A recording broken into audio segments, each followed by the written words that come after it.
Matteus 14 vers 1 tot 13. Die onthoofding van Johannes die Doper.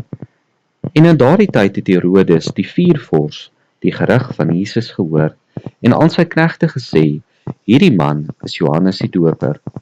Hy het uit die dode opgestaan en daarom werk die kragte in hom. Want Herodes het Johannes gevang en hom geboei en in die gevangenis gesit vanweë Herodias, die vrou van Filippus, sy broer. Want Johannes het vir hom gesê, dit is u nie geoorloof om haar te hê nie.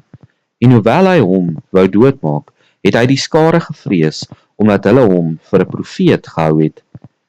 Maar by die viering van die verjaarsdag van Herodes, het die dogter van Herodias voor hulle gedans en Herodes behaag.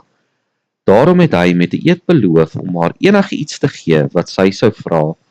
Toe sê sy, nadat sy deur haar moeder aangehits was, gee my hier op 'n skottel die hoof van Johannes die Doper.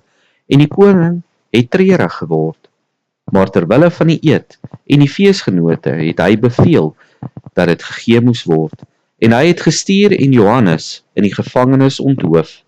Sy hoof is toe op die skottel gebring en aan die meisie gegee, en sy het dit na haar moeder gebring. En sy disippels het gekom en sy liggaam weggeneem en dit begrawe, en hulle het gegaan en dit aan Jesus vertel. En toe Jesus het hoor, het hy daarvandaan in 'n skuit vertrek na 'n verlate plek alleen, en die skare het dit gehoor en hom van die stede af te voet gevolg.